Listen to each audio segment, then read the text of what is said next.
like this, the expectations are this is, everyone in the country's got the same rules. This was a real working example of actually, if you change the model to suit the audience, you'll get success. And we were completely blown away with these guys, and the principal's so charismatic, really. Sounds like it, if you could taught those guys to put their weapons down. And there was this one girl, and she turned up at school. She was really difficult, just really having trouble with her parents were having trouble. She got expelled from school because she was being a rat bag. And they brought her to school, and she sat in a chair with her hair over her face, and wouldn't answer, just grunted when he spoke to her, and the parents were like, we don't know what to do with you, this is what we've got. But when we came to see the school, she, within 2 weeks, she completely turned around. So it was just a different way of talking to her and a different way of learning. And he worked with the parents on how to deal with her, how to talk with her and how to engage. And he worked with her, and when we were there, she got up and she did this beautiful speech about how much of a difference the school's made for her life. She's like the head girl.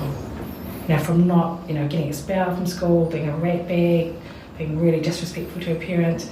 And he said that you're Samoan, this is not how we treat our parents. We treat our parents with respect, and you... And came at her from that angle. And then just engaged her, and then she got really interested in the subjects, and then she's got up, without any notice, just said, I can't remember what her name was, Sarah, can you just jump up and talk to these women about what you think about being here and what's happened and how whether it's a good thing to be here or not.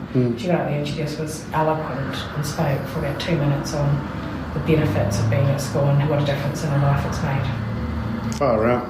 I know, it's just so, like, we were crying. Yeah. I'm getting emotional as you talk about it. Yeah. Just because when you describe some of these people, these are people that I grew up with. There's very similar people to grow up. Like when you talk about the girls pulling their hair over their face because they don't want to be seen. Yeah. Man, I remember having people like that I grew up with, and I could never imagine them getting up to give a speech. And then I just feel like crying talking about it. So when we were leaving, there were these kids, and we just talked to them, and we went to the hip hop group with them, and they were just laughing at us. And when we finished, I got up and I said, now, if you guys are ever in an interview and there's a white woman interviewing you, just remember what we look like. Trying to do your Don't be intimidated. Remember, there's always something you can do better than what we can. But, and I also got up and said to them, we want people who look like you in our businesses. So don't think that we don't. It is valuable for us to have people who look like you in our businesses. So know that, because I don't think they know that. And at the end, when we were just about to leave, they were so... they got so much out of us being there that they don't just roll it out for everybody, they did the haka for us. Oh, wow. Oh, they would have broke it. Oh, crying. Oh, it was awesome. The haka's always get you broken. Yeah. Oh. So, so that, so that really made it real. And so when I came back from that, and then we went to, so that was awesome. And then we go to Parliament, so that was amazing. We met all the ministers and the Prime Minister and et cetera, et cetera. But then we went to San Francisco, and so San Francisco is one of the richest, well, must be one of the richest cities in the world. It's got all especially now with like Silicon Valley and stuff being close by. And all those people who live there get $1 billion a year because they're tech people. And I'd never been, and I always dreamed, I always wanted to go to San Francisco. It was like one of the places, I wasn't interested in America, but I really was fascinated with San Francisco because it was in movies and the for sure. And trams and so, Full House. Yeah. And so we got there, and it was full of homeless people. Like, we stopped at the first traffic light, got off the airport, caught the Uber in from the airport. First traffic light, there's one guy shooting up, one guy completely out of it, and another guy waiting to have his turn. I'm like, oh my God. This is honestly so, like, when I first went to LA, like, you see the Hollywood Hills, you see all the movie premieres, same thing. When I got to Hollywood on that main strip, same scenes. And then we got to our hotel, and we were just on the edge. I can't remember what it's called. There's an area that's really has a bit of trouble. That lots of that's where if you're going to get murdered, you're going to get murdered there, and the drug deals and all that. And we were just staying in our hotel, was sort of right next door to that area. And so we, put our bags down, went for a walk, and you'd walk down the street. You couldn't walk for 2 metres without walking over someone homeless. So, it wasn't, Auckland's bad, but this was just, I think there's like 50,000 people just in that business, and they're all in the business district. And they're urinating in post boxes and having fights, drunk, out of it, wheelchairs. Really, you can see they're sick people. And they've got nowhere else to go except for to live in the richest city in the world. This is how, in their CBD. This is how you treat your most vulnerable. It just didn't make any sense. And so we went to all tech companies and met all the, these cool tech people, and they'd tell us about all the cool things they were doing. And after every single one of them, we'd say, "But what about the homeless people? What are you doing for them?" And they'd go, I suppose there is a bit of homelessness, isn't there? They didn't notice it anymore. They see it so much. So that was a real eye-opener. Do you want that wealth if it brings that? Because what had happened in many parts of San Francisco weren't for rich, weren't expensive, but because all these tech people came, they needed houses, so they pushed all the lower income people out, so they all can't afford to live anywhere. So they all had to move out to Oakland, which is the city next door, or they on the street. We're so lucky in some ways that we have a social welfare system. Over there, if you haven't got a job, you haven't got healthcare. So if you lose your job, that's the end of it. Yeah. And one of my mates lives there, she's from England, and she said their friend got all the health insurance is paid for by the company that you work for, and he got cancer, and they said, look, you've got 18 months to live, and he had to take time off work because he was so unwell. You've got about 18 months, but work canned him. They said, you can't work here anymore because you can't work, so see you later, and that stopped his health insurance, and he had 18 months of treatment to help him survive, and he went, and that was going to cost his family $300,000. So he just went, I'm not putting my family through that. I'm not going to have treatment. I'm just going to die. So how, that's a guy who was probably earning $200,000 a year in the tech industry, lost his job, wouldn't have had any cash because they've got to pay $1 billion, $12 million for a house, and then lost his job, and then didn't have any other option except for to let himself die. So that didn't cost his family. So his family wasn't burdened. Yeah, that's heavy. Yeah, it's really so it really made me rethink America because you always looked at America to go, Well, they used to be the gold standard, right? You think, say 10, 15 years ago, they were we talk about the American dream, that existed everywhere. Even with things I was doing, sports-wise, music-wise, all that stuff. But now it's it's a bit of a taboo. No disrespect to our American friends who I know we've got a bit of a listenership over there, but man, I actually appeared on a podcast as a guest last week. So there was a panel of 8, so a panel of 4 that were from America, and a panel of 4 of us that weren't from America, and it was kind of the sharing the conceptions and misconceptions and the worldview on how everyone else views the States. They asked us questions, we asked them.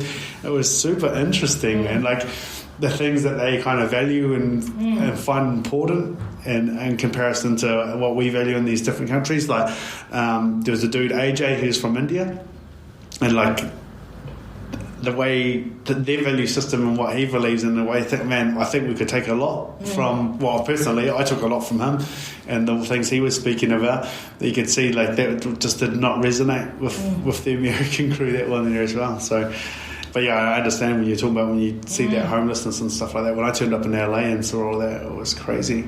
And it didn't feel safe. And at the end of the week, Tom, my partner, and the kids came over because no point me just getting the adventure. Yeah.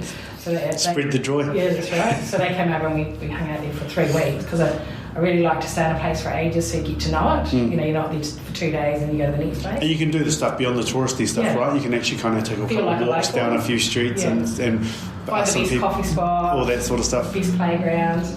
Because when you've got kids, it's all about playgrounds. Yeah. And it didn't feel safe to go to playgrounds because there was needles and stuff everywhere, you know. But we quickly moved out of the business district and went and stayed somewhere else because it just felt so unsafe. Like when the kids, you sort of had to shield them from all the stuff, you know, people getting arrested and just going crazy because they're all mentally unwell because they live outside all the time and haven't got any health care. Yep. So, just going back to Ngaruawāhia, and once we spent that time with those different communities, all of those communities were doing these amazing things for their community or anybody. And I thought, well, what are we doing? You know, what are Pākehā doing for their community? And we used to, certainly in Dunedin, go to church. I was like, I didn't feel like this at our church. It wasn't sort of welcoming and we're going to, I don't know if we've got it right. I thought actually, and we were, especially you hear about the young Pacific Pacifica boys in South Auckland and the gangs, you're really scared of them and it's, you couldn't go down those streets because you might get murdered or something. And I thought, well, that's not real. I mean, it is probably a bit real, but, that's where these kids live. And so I thought, actually, when was the last time I went to Cook Street, Marfell? I used to live in Spotswood, so I used to go in there a lot. But so as soon as I got back, I got in the car and I drove over to Marfell and Cook Street because it's become a bit like that. Oh, you don't go there; it's a bit dangerous. Yeah. So I went and I drove around. I went, oh my god, it's just normal. Everyone's got mowed lawns. Everyone, people outside playing. And so it really, we've got to stay connected, because if we don't, then this barrier comes up and you think they're different. You buy into the propaganda, right? Like if you don't actually go there and see what it's like, then the stories you hear and the things you see on TV, they become the narrative. Well, that's what I believe, was actually going back there and seeing that, hey, things aren't that bad, or, well, they do need some help. I can help out here. Either or those can play out. Those things. Yeah, exactly. But the point being is that when you're connected or when you go, you get to decide. It's not you hearing secondhand information and then making your judgments off that. So that's cool that you went for a cruise through there. Yeah, and I guess because we lived in Spotswood, so that was part of our hood, bigger hood. But I hadn't been for a little while and just hear gang parties on the front lawn and I'm going to go and check this out. And it's just normal families living in normal houses. The housing needs improvement. Yeah. But I did from that time go, these are... So that's still predominantly state housing, right? Yeah, they've got rid of some and they're rebuilding some things. But then I sort of, it's the opportunities that my children are going to have compared to the opportunities in that neighbourhood are going to have is becoming much more extreme, wider gap. And so for me, it's really important to shrink that gap. How do we get it so that all of our children get the same, which is what it used to be here. People, it didn't matter how much money you had, you all got to have the same experiences. You went on a sports trip, you all went to wherever, you all got the same education. And so how do we do that? And then I think, and I haven't really done anything about it, so I feel a bit guilty talking to you now. But that's what, I like straight off the bat, don't feel guilty. Like the fact that you're answering the question means you're light years ahead in front of other people. Now, in saying that, I know it's not a race. We're not comparing to what we're thinking and what we're doing, but the fact you're asking the question, I know it's going to empower someone listening right now, because then they'll be like, man, I've been thinking that too. All right, how do we connect and how do we get together? Because even me, like, I grew up in Spotswood as well, and I had a lot of friends and stuff that grew up in Marfell. Yes, we used to give them stick for growing up in Marfell, but they used to give me stick for going to a private Catholic boys' school. Like, it was all part of the banter. But it's definitely something that I'm aware of too, and I'd love to be involved with, any plans or whatever you've got going forward. But I know you're about to dabble into some of the things you think need to happen and all we could do and I just to help think as a bring that community we need to reach in, and